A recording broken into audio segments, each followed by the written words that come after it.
bonne littérature. Taisez-vous. Non mais cet homme est ahurissant. Porte-parole du gouvernement. Ce que vous venez de faire, c'est super. Messieurs, dames, bonjour et bienvenue sur Juste Milieu. Nouveau débat, nouvel échange aujourd'hui avec Xavier Coquille et avant toute forme de débat. Cher Xavier, comment vas-tu ? Toujours bien quand c'est avec toi, voilà. on est en bonne compagnie pour la deuxième fois. Voilà, tu nous fais le plaisir d'être sur Juste Milieu pour le deuxième rendez-vous. Alors je le redis, tu es docteur en philosophie, auteur de plusieurs ouvrages en économie politique et intelligence économique, spécialiste de la question européenne. Forcément, ça va être au cœur de nos sujets aujourd'hui, avec notamment ton nouvel ouvrage. Mais avant ça, voilà, en guise un petit peu de présentation, tu es au milieu d'une nouvelle aventure sur YouTube, c'est ça, avec ta chaîne Europhilo. Est-ce que tu peux nous parler un petit peu de la démarche, voilà, pour nous mettre l'eau à la bouche de ce qui va suivre? Oui, l'Union européenne, c'est un sujet qui en général n'attire pas trop les foules. Cette année, il y a eu le scrutin, mais on a vu que les questions proprement européennes avaient été vite éludées et qu'on était sur d'autres types d'échanges et de débats. Et il y a une réflexion globale sur le sort de nous-mêmes en tant qu'individus dans le contexte européen, avec toutes les dispositions européennes qui ont été prises récemment. Qu'est-ce que ça façonne comme type de société pour nous demain, pour que chacun puisse prendre conscience des tenants et des aboutissants finalement de ces orientations qui ont connu un coup d'accélérateur depuis le pacte vert de la précédente commission, il faut le dire maintenant précédente commission von der Leyen, puisque maintenant on est sûr qu'il y en aura une seconde. Peu importe les noms des personnes, enfin dans tous les cas, il y a eu une accélération réglementaire de dispositifs qui tapent dans tous les sens, mais qui vont nous affecter et qui nous affectent déjà, nous, en tant qu'individus. Et l'objet du dernier ouvrage dont on va parler, c'est effectivement de se préoccuper de ce qui nous concerne, c'est l'individu dans l'Europe promise. Et l'objet de la chaîne YouTube que j'ai ouverte au moment de la parution du livre, c'est de pouvoir engager des discussions moins techniques, mais qui permettent de pouvoir partager, de pousser jusqu'au bout ces logiques sur les différents thèmes qui concernent alors la santé, l'alimentation, les mobilités, l'accès à l'énergie, l'accès au logement, les libertés numériques, les moyens de consommation, le textile, etc. En fait, toutes les dispositions qui font l'actualité d'aujourd'hui et que les gens perçoivent de façon segmentée, mais n'arrivent pas peut-être encore assez à mesurer qu'il s'agit d'un ensemble, d'une toile qui nous enserre et dont finalement les rênes, les cordons sont dirigés au niveau de Bruxelles et avec un certain nombre d'intentions dont on va pouvoir parler au cours de notre échange. Voilà, c'était ça l'idée. Donc vous pouvez nous retrouver sur Europhilo, sur la chaîne YouTube Europhilo, où vous avez déjà une quinzaine de vidéos, de capsules vidéo, de discussions comme ça avec ma bobine et puis sur des thèmes.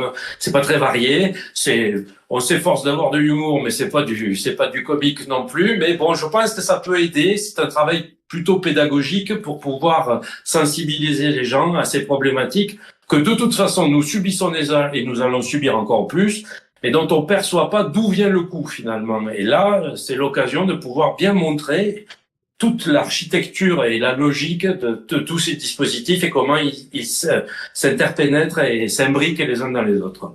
Et toutes ces questions, du coup, tu les creuses également dans des ouvrages. Le nouvel ouvrage, tu l'as dit, l'individu dans l'Europe promise. Alors, on va tout de suite aller dans le vif des sujets qui nous attendent aujourd'hui.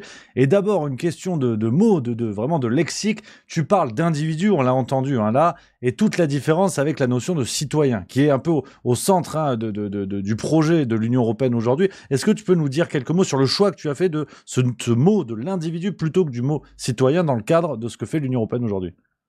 Tout à fait. Alors, effectivement, il y a une confusion qui est entretenue par la structure, qui met souvent en avant toute la thématique des droits de l'homme, la charte des droits fondamentaux, tout un tas d'éléments qui se rapportent à la dimension politique de l'individu.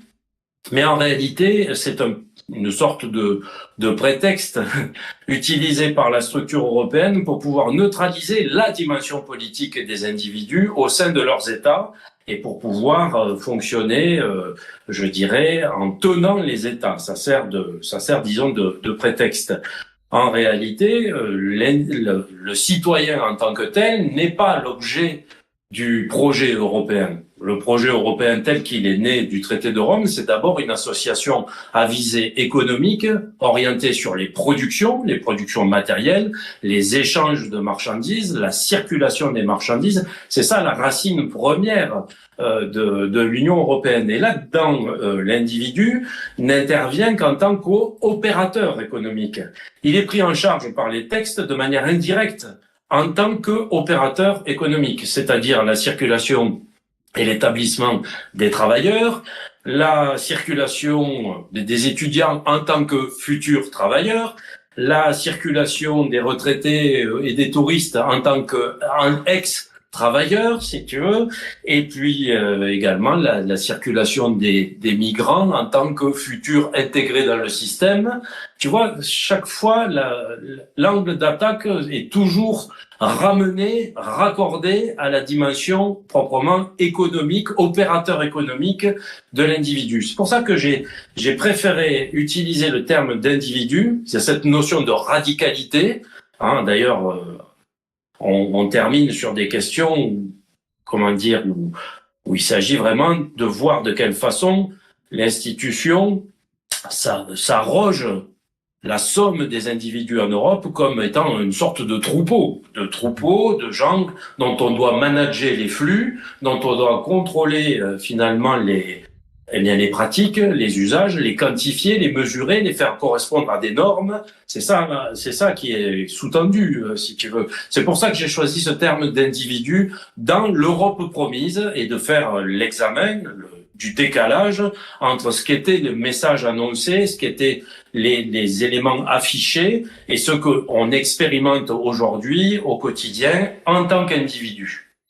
Après, on peut creuser si tu veux sur la partie citoyenneté de l'Union, etc. Mais en fait, je pense que c'est essentiellement ça, de voir dans nos vies au quotidien, de façon très pratique, en quoi les dispositifs mis en œuvre par l'Union européenne nous affectent dans notre vie au quotidien pour tous les thèmes. Comment nous mangeons, comment nous nous soignons, comment nous pouvons nous loger, comment nous pouvons accéder à l'énergie, comment nous disposons de nos ressources et de notre patrimoine, comment nous pouvons consommer, etc., etc. Et la dernière, évidemment, et non des moindres, comment nous pouvons avoir une forme de liberté dans l'environnement numérique, puisque je te rappelle que le projet européen part dans une double direction donnée par le Pacte vert, qui est à la fois une dimension écologique et une transition numérique. Si tu veux, il y a la conjonction des deux éléments, la digitalisation et l'écologisation de nos sociétés, les deux étant menés de front et s'auto-nourrissant.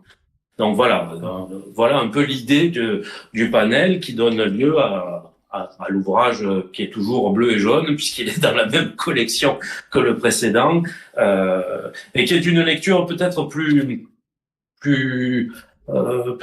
facile pour un public plus large parce que vraiment on se préoccupe de ce que nous expérimentons. C'est plus facile pour les gens de dire ah mais effectivement ça j'avais pas perçu.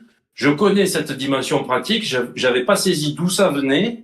Je peux le rétablir dans une séquence complète. J'en vois maintenant la direction. Je vois à quoi ça sert.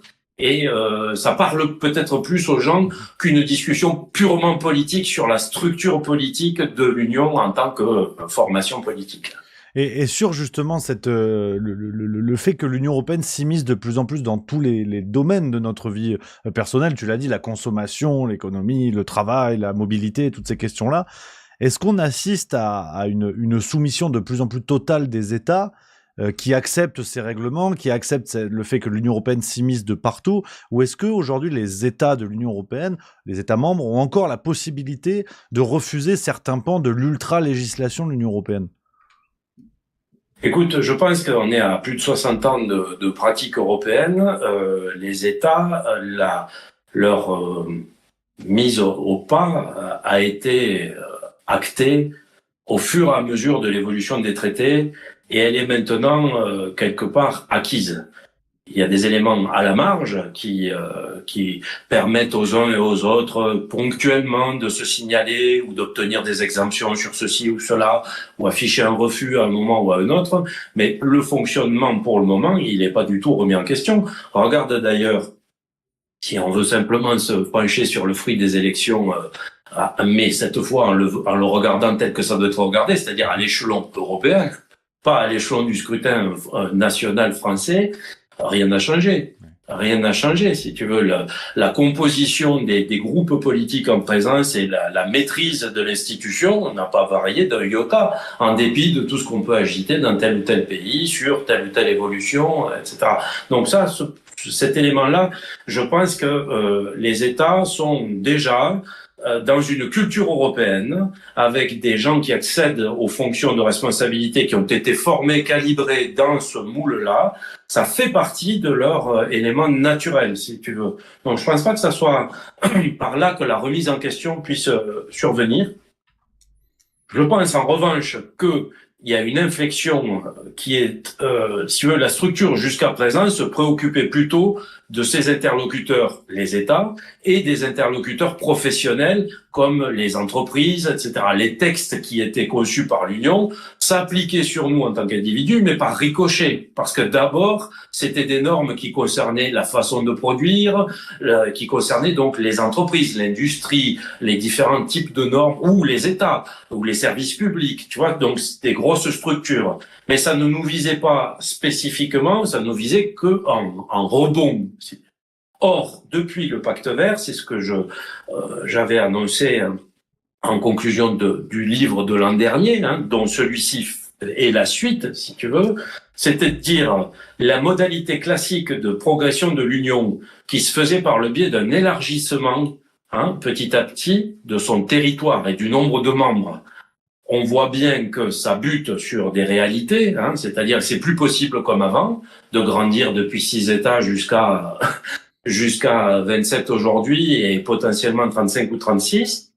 On voit à quel point c'est source de tension, non seulement pour l'élément évident qu'est l'Ukraine, on pourra y revenir après, mais aller chatouiller jusqu'au Caucase, etc. Et également pour les progressions qui pouvaient être envisagées du côté des États qui sont musulmans, du monde musulman, où là, clairement, l'Union a fait machine arrière, aussi bien pour la Turquie qu'autrefois pour le Maroc, percevant qu'il y avait un danger. Et on dirait qu'il y a une forme d'aigreur, de rage et un besoin de compenser ce manque de progression territoriale en se recentrant sur ce qui est la possession de l'Union, c'est-à-dire le troupeau des individus, des États membres déjà présents. Et que finalement, il y a un vivier, il y a une pépinière là, mobilisable, qui est maintenant à racines individuelles. On peut plus autant progresser sur les structures étatiques en s'élargissant territorialement, mais par contre, il y a une marge de manœuvre sur l'exploitation, oui, on va y venir, je ne veux pas le dévoiler trop tôt, mais en fait, disons en se focalisant sur le fonctionnement des individus. Ils sont une ressource, et tu le sais avec le Pacte Vert et les financements fous que cela nécessite, l'Union est réellement en besoin impérieux de finances, d'argent. Donc, quelque part, même si la paupérisation des populations est reconnue, est admise, demi-mot, mais enfin, les statistiques, y compris de Eurostat, les statistiques européennes ne peuvent pas le dissimuler. La cherté, l'inflation et la baisse des pouvoirs d'achat de façon générale et du niveau de vie, l'augmentation des taux de pauvreté, etc., elle ne peut pas le cacher. Mais il reste quand même quelque chose. Il y a encore de la moelle. Et donc, on a la sensation que par les dispositifs qui sont pris, il s'agit de pouvoir tondre la bête tant qu'il reste encore un peu de poil sur l'échine, tu vois. Voilà, c'est un peu de cet ordre-là. Je le dis de façon un peu provocatrice, mais c'est ça le sens. Et je le double quand même, je le justifie dans mon analyse. Il y a quand même une racine de type misanthropique, c'est-à-dire une forme de détestation de ce qu'est l'être humain, de ce qu'est l'homme, dans les dispositions qui sont prises. Alors sans doute parce que c'est peut-être une version ultra des dispositions environnementales et écologiques qui font que finalement l'homme est systématiquement fautif, source de gaspillage, consommateur de ressources, désorganisateur et facteur de troubles pour la biodiversité, etc. Alors si tu mets l'accent sur la dimension verte, quelque part tu es conduit à responsabiliser et à blâmer et à rendre coupable, à culpabiliser l'être humain dans la dimension de la nuisance anthropique, si tu veux. Mais il y a quand même plus que ça. Il y a quelque part une forme de volonté d'expiation, tu vois, on pourra en parler tout à l'heure. Ça va jusqu'à, tu te souviens, on avait creusé la question dans un récent article sur le CO2, sur la taxation du CO2. Il y a quand même derrière ce choix d'avoir retenu ce qui est le symbole de la respiration finalement, qui nous est commun à tous les êtres vivants, d'en faire un objet de taxation, donc d'une ressource financière. Il y a quelque chose d'assez malsain, si tu veux, dans les orientations qui sont prises. Voilà, donc c'est pour te dire, les États sont, pour répondre à la question, les États sont toujours dans la dynamique de participation à l'Union européenne, voire même font de l'excès de zèle, comme en tant que bons serviteurs, et il y a quelques rodomontades de temps en temps, quelques égratignures, quelques petits retards ou décalages, mais fondamentalement, ça reste éminemment calibré et dans la suite logique de ce qui est entrepris depuis 1957. Ça ne fait que se révéler de plus en plus. Voilà, c'est tout. Et un autre élément qui se révèle de plus en plus et sur lequel on a l'impression effectivement d'une forme d'accélération, tu parlais un peu de ça rejoint la vision presque utilitariste de l'Union européenne où, comme tu l'as dit, l'individu devient ressource, mais on a même cette impression que tout peut devenir ressource, et y compris, c'est le deuxième volet de l'échange que je voulais avoir avec toi, cher Xavier, la question des données de santé. On l'a vu en période de Covid, il y a eu une vision très utilitariste de la santé, où vraiment il y avait toutes ces négociations autour des vaccins qu'on a vu, alors qui se sont réglées dans des conditions troubles, les fameux SMS d'Ursula von der Leyen avec le PDG de Pfizer, Albert Bourla. D'ailleurs, un problème toujours pas réglé, on n'en sait en vérité pas plus depuis. On avait cette impression à la fois de la nécessité d'affronter la pandémie la plus terrible du millénaire, mais en même temps quelque chose qui nous rappelait les Affranchis ou les Sopranos, avec des méthodes quasi mafieuses qui se réglaient dans les coulisses de Bruxelles. Mais toujours est-il qu'au bout du compte, on a eu là aussi une accélération du rapport entre l'Union européenne et la question de la santé, où aujourd'hui on a quelque chose de très utilitariste, presque mécanique, sur la transformation des données de santé, où chaque individu est une source de production de données qui peuvent ensuite être peut-être même marchandées. Et qu'est-ce que tu peux nous dire là-dessus, sur l'évolution du rapport entre l'Union européenne et la question de la santé, avec aujourd'hui la matérialisation offerte par les flux de données quasiment infinis? Oui. Alors, l'épisode viral a été à un moment une source de retard sur des dispositifs, des textes qui étaient en cours, qui étaient en train d'être adoptés. Il y a eu quand même l'union n'est pas à la source, à la racine, ça n'a pas été orchestré, si tu veux.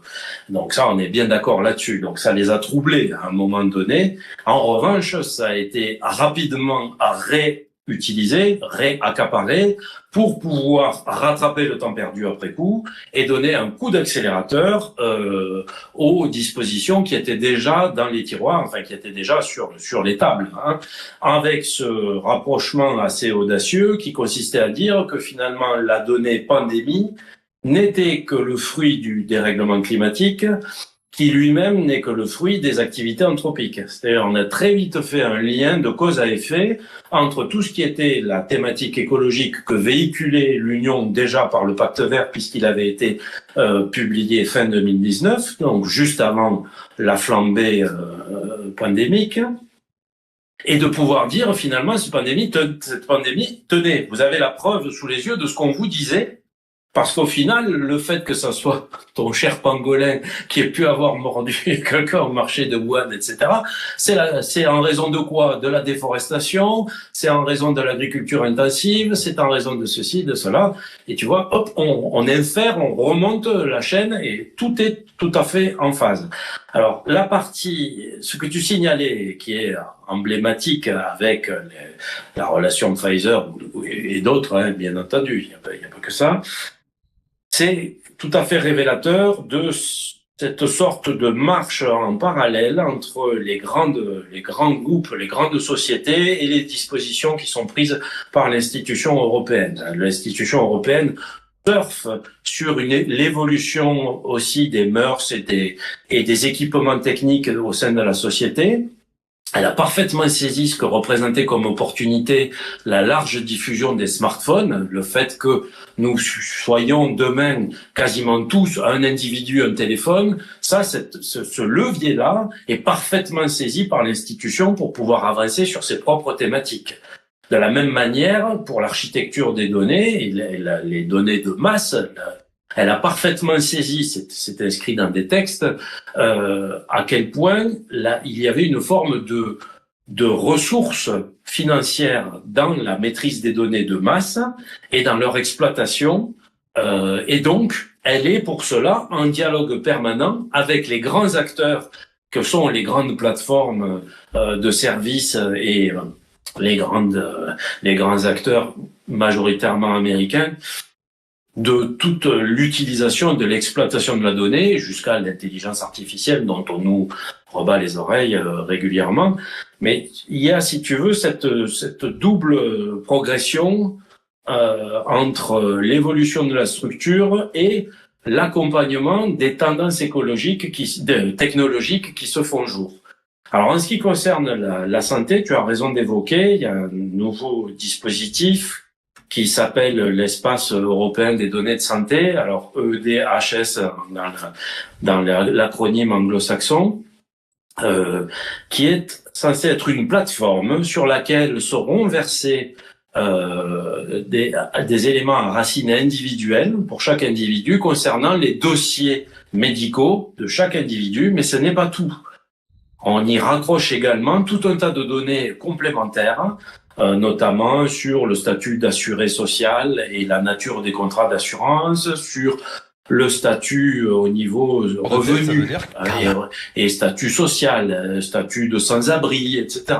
Et jusqu'à des données dites de bien-être. Donc, c'est-à-dire lorsqu'on est un adhérent des plateformes de bien-être sur le sport, le yoga, etc., avec des instruments, des montres, tu sais, qui génèrent toutes les données, tout ça va se retrouver aggloméré, rendu disponible sur le radical commun. C'est ça la racine du mal, si tu veux, c'est l'identifiant numérique qui permet de pouvoir raccorder et raccrocher toutes ces données qui jusque-là étaient dans des horizons statistiques et de bases de données différents, et on va pouvoir les rassembler.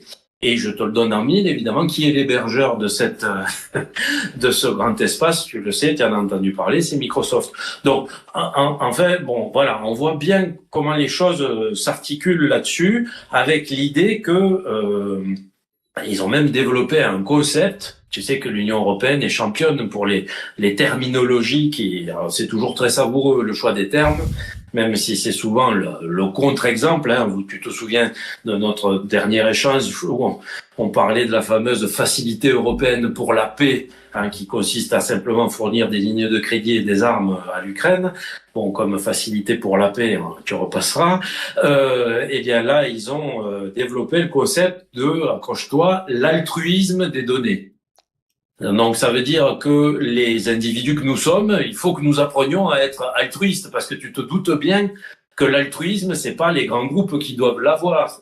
Ce sont bien sûr les services publics qui doivent l'avoir. Donc toutes les données publiques seront données gratuitement et alimenteront directement ces grands ensembles. Mais c'est nous-mêmes ensuite, en tant qu'individus, qui allons être spoliés de nos éléments personnels, privés, etc., qui seront mis à disposition de structures intéressées et commerciales qui pourront donc faire des traitements de données, de la prospection, du démarchage, etc. Et ce qui vaut pour la santé, sache-le, est également l'objet de dispositions pour le patrimoine, au sens patrimoine financier des individus. On donne exactement le même type de crédit aux banques, aux services financiers et aux groupes d'assurance, en leur permettant d'avoir un accès en commun à toutes les données, à tout l'inventaire des patrimoines individuels. Donc, y compris assurance vie, plan d'épargne retraite, couverture et type de contrat pour qu'est-ce que tu couvres par tes assurances, c'est-à-dire t'as la maison de ta mémé, tu as hérité de ceci, cela, quel est ton niveau de couverture sur ça, est-ce que tu as des biens, est-ce que tu as des œuvres d'art qui sont assurées, tu vois, toute cette masse de données sera mise en commun et offerte à des professionnels de la prospection financière, si tu veux, avec le mobile, il est clairement affiché, de pouvoir mettre tout le système financier au service du financement du pacte vert. Donc l'idée, c'est que on puisse te proposer à la fois des contrats d'assurance, des nouvelles polices d'assurance. Tu vas voir surgir des polices d'assurance multipliées pour le risque sismique, par exemple. Tu vas peut-être avoir des choses sur les risques de tsunami. Tu vas déjà sur les retraits et gonflements des argiles. Tu sais, quand tu es dans un terrain argileux, la variation de volume en fonction de l'eau dans les sols occasionne souvent des fissures dans les bâtiments, etc. Bon, on va te demander de participer plus activement à la protection de ton domicile, notamment contre le vol. Tu vois, tu sais tout l'arsenal qui est déployé en matière de performance énergétique pour la remise aux normes des bâtiments et notamment des logements et les classes énergétiques et la volonté d'éliminer à l'horizon 2030-40 et l'horizon de 2050, éliminer toutes les passoires énergétiques et donc faire disparaître du parc immobilier, donc non seulement les bâtiments non résidentiels, mais la partie non performante des bâtiments résidentiels, des logements, y compris le logement individuel, pour les remettre aux normes. Donc tu vois, il y a tout un mécanisme de transfert des ressources. On est en train, si tu veux, d'alimenter une sorte de pompe aspirante dans les poches des individus que nous sommes, sous différents mobiles, en général le prétexte performance énergétique, caractère vertueux, environnemental, etc., pour drainer les ressources restantes vers des produits qui sont fléchés et retenus par l'Union comme étant valables. Tu vois, on veut baisser la consommation physique des produits parce que ça, on sait que ça vient de Chine. Et c'est la faute à l'Union aussi. Hein. On a accéléré les délocalisations, on a rendu possible tout ce qui a été possible au niveau économie, on a fait désindustrialiser nos territoires européens pour la plupart. L'Allemagne, évidemment, en étant quand même bien exemptée, mais globalement, on a quand même décousu le tissu industriel sous les cieux européens. Et maintenant, c'est l'inverse qui gêne dans le cadre géopolitique de relations avec la Chine, c'est de savoir que finalement, chaque fois qu'on consomme un objet physique quelque part, on achète quelque chose qui vient de Chine, ou en grande partie. Donc, l'Union tend à faire baisser le volume de produits en circulation, de produits physiques, et à y substituer un transfert de ressources des individus vers des choses plus dématérialisées, ou d'autres types de dépenses qui auront été présélectionnées par l'Union européenne. Mais il y a effectivement toutes ces questions-là, et tu l'as évoqué tout à l'heure, je vais rebondir dessus parce que j'ai l'impression qu'il faut aller sur la face cachée de la Lune. C'est-à-dire que tu parlais de la question des États-Unis, et on voit dans différents pans de ce que tu as évoqué, tous les chemins, si j'ose dire, mènent à Washington.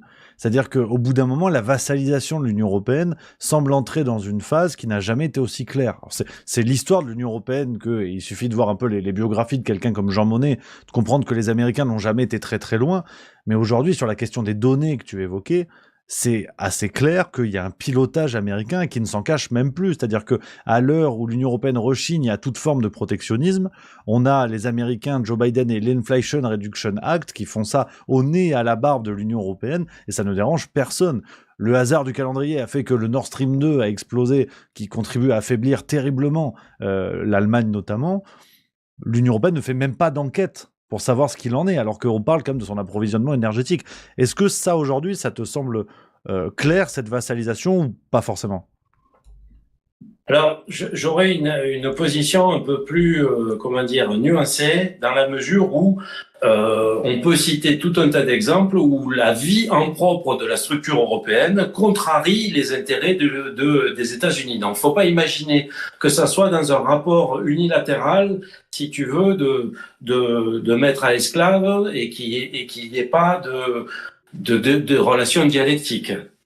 Ils ont évolué au contact de l'Union européenne, nous évoluons à leur contact, il y a une forme d'interaction et tout n'est pas dans le sens unilatéral voulu par Washington. C'est quand même beaucoup plus compliqué que ça.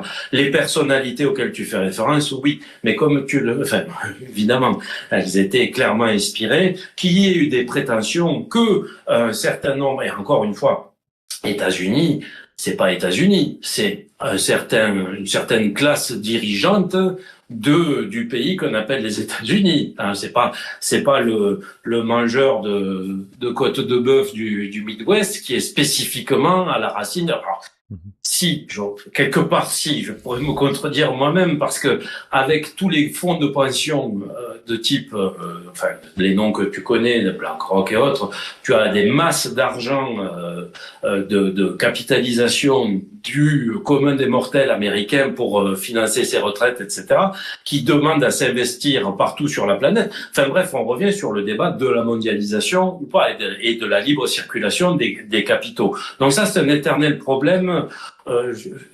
Je crois que ça fait partie du dialogue et de l'interaction entre deux structures politiques importantes, les États-Unis d'une part, et puissance commerciale, militaire et géopolitique majeure, et l'Union européenne qui est maintenant une structure qui entend vivre pour elle-même. Mais d'ailleurs, à quel moment l'Union européenne a pesé ces dernières décennies face aux États-Unis?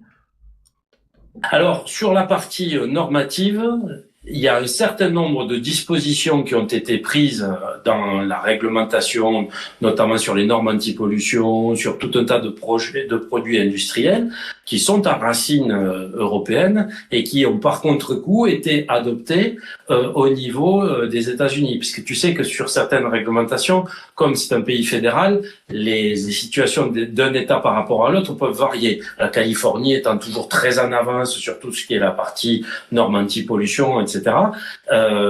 Et d'autres États étant différents. Mais le volume c'est d'ailleurs ce que les partisans indéfectibles de l'Union européenne mettent en avant, c'est-à-dire une forme de masse critique de cette addition de 27 États et de la population que ça représente, qui pourrait engendrer un poids qui aurait une incidence sur l'orientation des sociétés, l'orientation des normes, etc. Alors on voit que ça a ses limites aussi, bien entendu. Donc il ne s'agit pas pour moi de dédouaner ou d'excuser. Je veux simplement dire que les relations, là on est sur deux entités qui veulent vivre en tant que structure. Moi je le vois toujours au niveau de la cohérence logique des structures. L'Union européenne, c'est une structure qui veut vivre. Elle veut vivre même si elle doit pour cela écraser ses propres membres, si tu veux. Voilà, c'est plutôt dans ce sens. Et elle trouvera à vivre aussi dans sa relation de compétition ou de compromission avec les États-Unis, suivant les thèmes et suivant les accidents de l'histoire aussi. Parce que, tu le vois, nous sommes quand même dans une forme d'accélération des événements historiques, avec les masques qui tombent au fur et à mesure, des intentions subjectives, on les voit, et de ce fait, ça engage des contre-réactions, donc ça précipite, si tu veux, les événements historiques. On a eu l'impression que depuis la chute du mur de Berlin et l'écroulement de l'Empire soviétique, tu sais bien que tu avais ces auteurs à succès américains, dont Fukuyama, qui avait titré La fin de l'histoire, comme si ça y est, on avait atteint une forme de pause, de Pax Americana et de pause définitive, qui était parfaitement fausse. On l'a vu avec l'Irak, on l'a vu avec ça a été scandé d'événements qui prouvaient le contraire. Mais malgré tout, en termes de système économique, tu avais la sensation que depuis une vingtaine d'années, voire même une trentaine d'années, on était dans une forme stable de mode de fonctionnement capitaliste, moderne, etc., mondialiste, etc. Et là, tu vois que c'est pas aussi simple que ça. Donc voilà, moi, si tu veux, j'ai toujours cette prudence par rapport au fonctionnement de l'Union européenne, qui est avant tout une structure et qui cherche à vivre. Et donc, le souci, à l'heure actuelle, tel que je le pose dans le diagnostic, dans l'analyse que je fais, c'est que quelque part, nous lui servons, nous, en tant qu'individus, de matière vitale. Et donc, c'est ça qui devrait nous intriguer, nous questionner, voire nous alarmer, voire peut-être nous mobiliser pour prendre bien conscience de ce faisceau de dispositions qui entendent régir nos usages, nos pratiques et donc notre existence. Parce que tu le vois, quand maintenant, tu vois, on parlait du logement tout à l'heure. Une fois que ton logement aura été remis aux normes énergétiques du moment, et qu'il aura le critère de performance voulu. Pour obtenir ce critère de performance, il n'y a pas simplement qu'à investir dans des matériaux, dans des isolations de fenêtres, etc. Il y a également une notion de gestion de la vie à l'intérieur du bâtiment, avec ce qu'on appelle le potentiel d'intelligence du bâtiment. Tu sais, comme toujours, l'Union a toujours des sigles, des logos, etc. Donc c'est une forme de gestion, de contrôle de ce qui se passe à l'intérieur de ton logement pour calibrer ton chauffage, ta clim, ta ventilation, le fait que tu utilises ta machine à laver à tel moment ou plutôt qu'à tel autre, le fait que si éventuellement tu as un véhicule électrique, il puisse être rechargé ou pas et à quel moment. Bref, c'est le réseau qui, par le biais de ce pilotage à distance, puisque tout est connecté, c'est ça la racine commune, c'est la connexion, ce qu'on appelle le caractère intelligent de tous ces équipements. C'est intelligent, c'est smart en anglais, mais en fait c'est plutôt intelligent au sens d'intelligence service, c'est-à-dire celui qui arrive à regarder, à espionner, à être au courant, à surveiller, à faire de la veille, si tu veux, c'est dans ce sens. Et donc tu vois bien que l'objectif que s'est assigné l'Union européenne en termes de décarbonation, de baisse des émissions, etc., ne peut pas prendre appui que sur la mise aux normes des bâtiments de façon statique et qu'ensuite chacun puisse se chauffer à 27 l'hiver s'il en veut ou à 10 degrés l'été avec sa clim. Non, ça ne fonctionne qu'à condition que tu respectes les objectifs du réseau, le moment du réseau, les quantités du réseau et les instructions du réseau. Et là, ça change quand même singulièrement la donne. Parce que la petite mamée qui a besoin quand même chez elle d'être au-dessus des 17 qu'on t'impose dans les bureaux, en hiver, il faudra bien qu'elle puisse faire. Et en été, les clims dans les bureaux, elles sont calées sur 27, d'accord? 27, c'est pas ce qu'on appelle refroidir. 27, c'est au fil de l'eau, quoi. Donc tu vois, voilà. Enfin bon, je donne cet exemple. Si tu veux, pour revenir sur, effectivement, on peut le multiplier sur différents pans, mais pour rester en surplomb, il y a une question que je me pose parce que, mais vraiment presque en tant que citoyen, sur la question de l'adhésion au projet européen, parce que tu le disais tout à l'heure, les élections européennes, en tout cas vues de France, ont été transformées en un scrutin national. On a regardé les résultats des partis français pour voir où en était la bagarre, mais la nouvelle composition du Parlement européen, tout le monde s'en moquait. Et donc c'était assez fou de voir que plus on parle d'Europe, moins on parle d'Union européenne d'une certaine manière, moins on parle du projet politique. Et à travers tout ce que tu nous dis, c'est très intéressant de voir cette ultra-législation qui s'installe dans différents pans de la vie des citoyens, mais dans le même temps, le citoyen de l'Union européenne aujourd'hui constate bien que cette hyper-législation ne concerne que les individus, mais jamais le haut de la pyramide. On a vu des exemples ces derniers mois, le cas de Eva Kaili, vice-présidente du Parlement européen, chez qui on retrouve près de 150 ou 200 000 euros en argent liquide dans des sacs de sport. Elle était suspendue de 3 mois, elle a fait un petit peu de prison le temps d'être jugée, et elle a réintégré son poste. Donc je trouve qu'il y a un décalage assez fou entre l'hyper-législation et la procédure. Ne t'inquiète pas, grâce à l'euro numérique, tout ça, ça sera bientôt qu'un mauvais souvenir. Oui, il n'y aura plus d'espèces. On va aller vers une société où le cash aura totalement disparu. Donc, ils feront que des manipulations informatiques sur des comptes offshore. Ça sera beaucoup plus propre.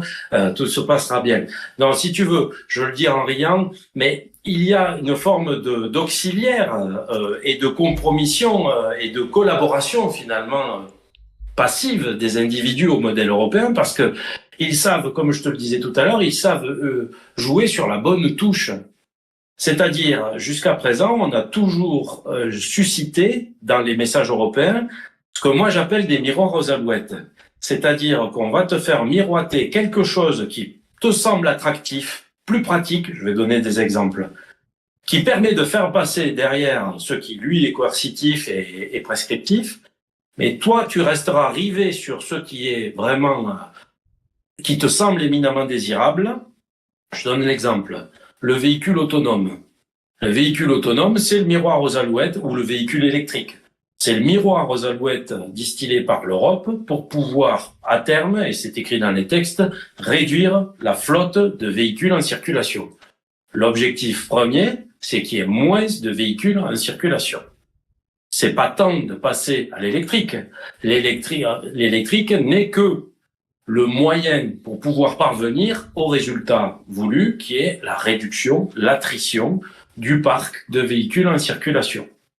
C'est d'ailleurs pour ça que les acteurs du réseau électrique sont pas spécialement inquiets de voir la multiplication des véhicules électriques, parce qu'ils savent que ça va pas remettre fondamentalement en question la capacité du réseau.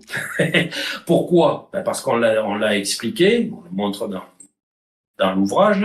En réalité, les véhicules électriques vont être saisis par la structure et par le réseau comme étant des capacités auxiliaires. Je m'explique. Un véhicule électrique, c'est d'abord des batteries sur roue. Toi, en tant que consommateur, enfin, tu n'as pas d'électrique, moi non plus, mais peu importe. Quand on se sert d'un véhicule électrique, on consomme de l'énergie. On a besoin de charger nos batteries. La vision de l'institution et du réseau, c'est pas du tout la même. C'est la vision d'une chance d'avoir quelque part quelque chose qui va pouvoir encaisser l'apport, le surcroît d'énergie produite par le photovoltaïque ou par l'éolien quand ça arrive, puisque ça n'est pas fluide, ça c'est intermittent, ça arrive par accident, par cascade. On monopolisera donc les véhicules pour qu'ils absorbent ce surcroît d'énergie, et donc le propriétaire du véhicule va devenir une caution du réseau en lui apportant une capacité de stockage supplémentaire, qu'il le veuille ou qu'il ne le veuille pas. Et c'est pour ça qu'on te parle du pilotage intelligent et bidirectionnel de la recharge des véhicules. Bidirectionnel, ça veut bien dire ce que ça veut dire. Normalement, ça devrait être monodirectionnel. Ta pile, tu la recharges, tu utilises, elle est vide, tu revas, tu la recharges. Non. Là, ta pile, elle va servir à alimenter le réseau électrique, l'éclairage des uns et des autres, quand ils en auront besoin, quand le réseau connaîtra des pics de consommation. Ce qui veut donc dire que ta voiture, à ce moment-là, si tu veux bouger avec, tu pourras aller voir ailleurs ou le faire à pied ou en trottinette. Tu comprends? Voilà, je donne cet exemple, mais je peux le multiplier pour tout. Il y a systématiquement quelque chose qui est mis dans le sens du poil, la thématique du bio pour l'alimentation. Formidable. Qui est contre le bio? On te dit des produits plus sains, bon, c'est plus cher, c'est vrai. Bon, ça aussi, c'est peut-être ce qui est voulu. Mais au final, d'où ils proviennent ces produits bio? Ils proviennent majoritairement du sud de l'Espagne, dans des zones quasiment désertiques, d'accord? Et ils traversent toute l'Europe pour alimenter que des endroits de grande distribution. Ça, c'est totalement contraire au principe même du bio, qui part du principe de petites structures qui sont à échelon local pour garnir des marchés locaux. C'est ça la philosophie du bio. En réalité, on a transformé ce bio en quoi? Une source de marge financière pour la grande distribution, parce qu'évidemment, le produit bio, tu le vends 2 fois plus cher que le produit non bio. Donc c'est formidable, tu fais exploser les marges. Et de notre côté, on favorise quoi? On favorise le démon du bio, le diable, l'exact contraire, le côté obscur du bio. On favorise quoi? On favorise les nouveaux OGM qu'on appelle les nouvelles techniques génomiques, les NTG, qui seront des produits, si tu veux, issus de manipulation génétique, dont on va te vanter, comme à l'époque pour les OGM, la performance, le rendement, l'économie de ressources, etc. Donc tu vois, si tu veux, le bio qu'on te donne en ligne de mire permet de faire passer derrière des NTG, c'est-à-dire le retour des OGM avec un nouveau visage. Et je peux multiplier les exemples à l'infini sur chacun des champs, si tu veux. Évidemment, je vais pas le faire ici en direct, mais donc, tu vois, c'est pour faire prendre conscience aux gens. Et alors, juste pour finir là-dessus, là où nous sommes en tant qu'individus complices, c'est que nous sommes sensibles, nous cédons à tout ce qui a un aspect pratique. et notamment pour l'histoire de la monnaie on effleurait tout à l'heure, je pense que les individus sont les agents eux-mêmes de la disparition du cash et de l'évolution de la monnaie dans le sens de l'euro numérique. Parce qu'ils ont tous unanimement cédé au caractère pratique du paiement sans contact, au fait maintenant c'est quasiment, je présenterai juste mon museau et ça, c'est bon, j'aurai rien à sortir, c'est tellement pratique. Mon vélo, le vélo en location en ville, je vais pouvoir. Maintenant, c'est même les tickets de métro. Tu passes avec ta carte bleue. T'as même pas besoin de la carte pastel où tu passes avec un bracelet, une montre. Enfin bref, chaque fois qu'on cède à cette forme de séduction technologique qui te donne l'illusion de la fluidité, du caractère pratique, nous tissons nous-mêmes la toile qui nous contraint. Qui nous contraignent, voilà. Justement, sur ce point, et en guise de dernier volet, dernière question, parce que je trouve ça très intéressant ce que tu dis sur effectivement le rôle du citoyen qui, lorsqu'il tolère, lorsqu'il accepte ces virages-là du projet européen, d'une certaine manière, contribue à tisser cette toile. Absolument. Sauf que tout à l'heure, je parlais d'adhésion au projet européen. On se rend bien compte à travers toute l'Union que les moindres politiciens, les moindres citoyens qui s'opposent à des pans du projet européen, même pas dans son entièreté, sont immédiatement taxés, et ce, avec une propagande d'une violence assez sidérante, d'être anti-européens, conservateurs, le Frexit, l'Italexit, le tout ce qu'on veut. Donc, on comprend bien aussi que il n'y a pas d'alternative, comme disait cette bonne vieille Maggie Thatcher. Donc, je trouve que j'ai du mal à te suivre sur le fait que les comportements individuels, certes, accélère la mise en place du projet européen, mais en même temps ne propose pas d'alternative. Et ceux qui, ne serait-ce qu'émettent l'idée, sont déjà taxés d'affreux complotistes pro-Poutine.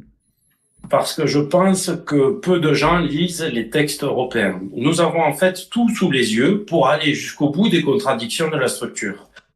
Elle ne cache rien, en réalité. Ce que tu évoquais tout à l'heure avec les valises de billets, évidemment, ça, c'est le côté rocambolesque, mais c'est la corruption à ciel ouvert. Au-delà de l'aspect rocambolesque, c'est quand même tout à fait, mais ça en devient ridicule, si tu veux, quand c'est à ces degrés-là.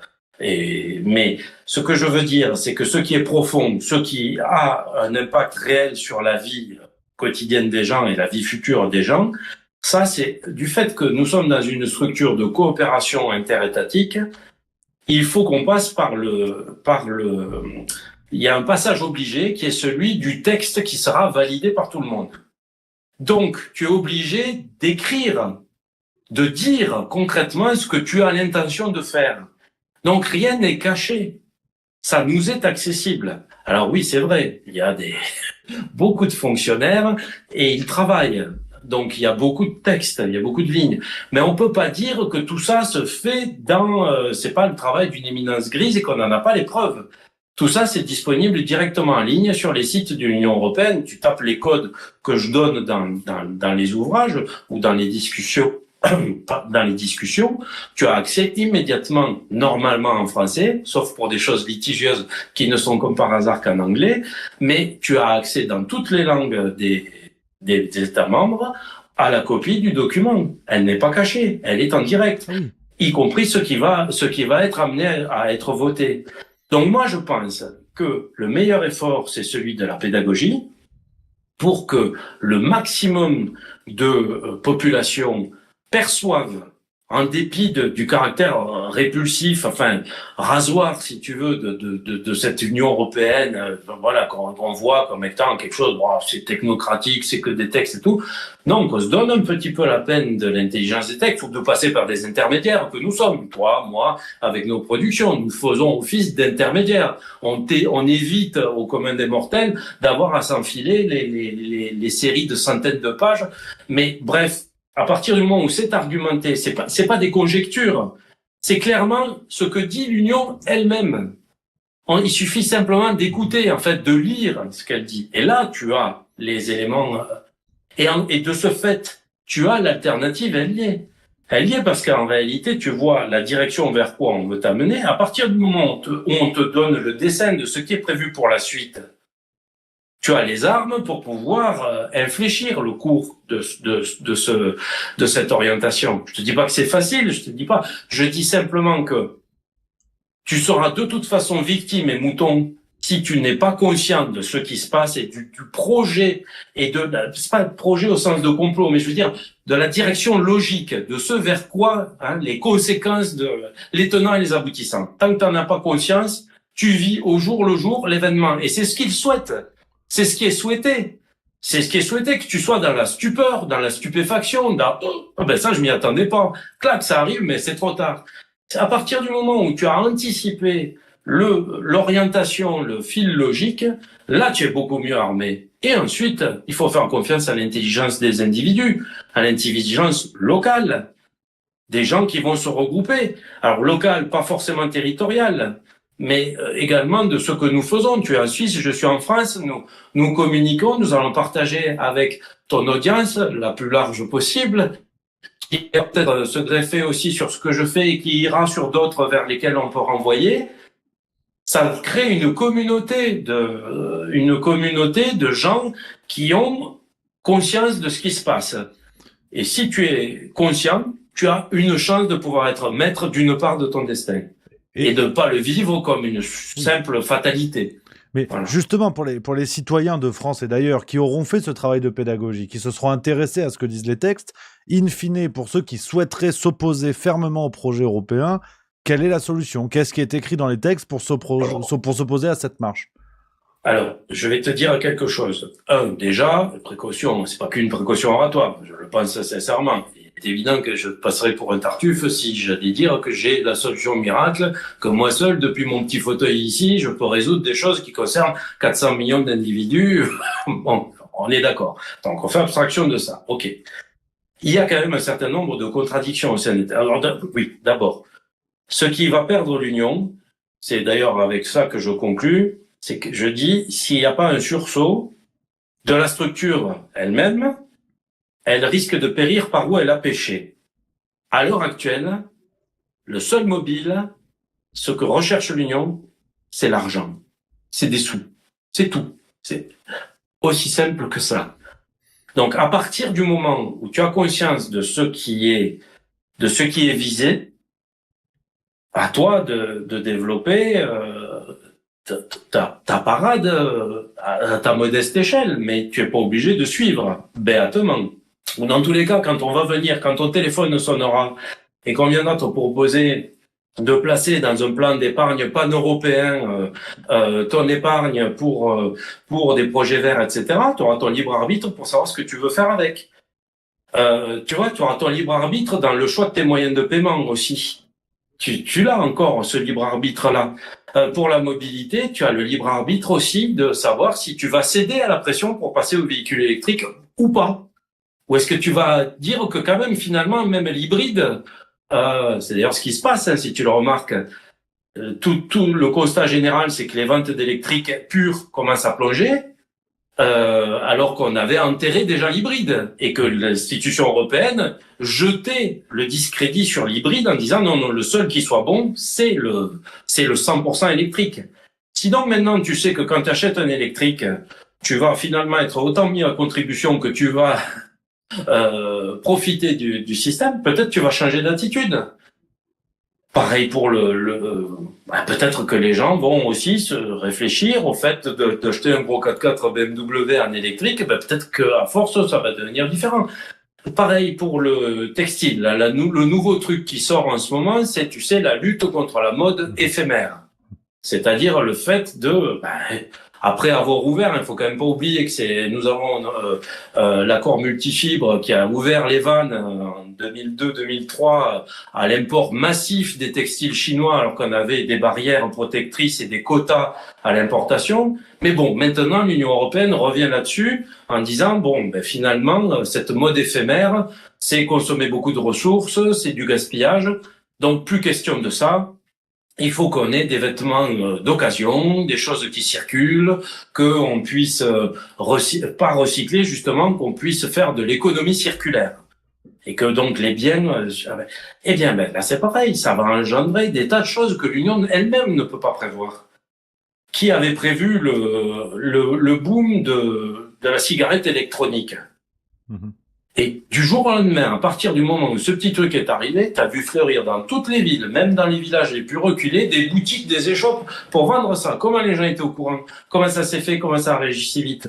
Si on en vient demain à une économie de chiffonnier sur des vêtements d'occasion, eh bien, tu vas peut-être avoir une partie de l'activité qui va aller vers la retouche, la reprise, si on peut la payer. Tu vois, il y a des tas de choses qui sont, pour certaines, envisagées, pour certaines qui sont totalement du domaine de l'imprévu. Et tu sais pas par où va arriver la nouveauté, en fait. Mais ce qu'il y a de certain, c'est que si les cerveaux sont déjà armés, avec un minimum de culture et de vigilance, puisque c'est ma devise. Je finis chaque discussion sur Europhilo en disant « soyez vigilants ». Ça, c'est une petite formule pour dire oui, si tu as un minimum de vigilance, à ce moment-là, tu as une chance de pouvoir agir. Alors, je suis d'accord, hein, c'est pas agir au sens des défilés dans la rue, c'est presque une introspection, presque un travail sur soi-même, mais chacun, faut faire à la mesure de ce qu'on peut faire pour diffuser, pour faire comprendre, et en espérant que finalement, et puis peut-être que ça arrivera par d'autres événements, y compris extérieurs, de l'histoire. Ça, personne ne peut préjuger sur ça. Voilà. Pour finir donc sur une note un peu d'optimisme, finalement. Oui, rien n'est écrit, rien n'est définitivement écrit, si tu veux. Et cette structure qui tend à être coercitive de plus en plus, peut-être que cette forme d'accélération, c'est la crispation qui précède la disparition, si tu veux. Je réutilise le terme célèbre en philosophie de furie du disparaître. C'est-à-dire cette forme de précipitation qui, au lieu de te trouver une issue, en fait, précipite ta chute.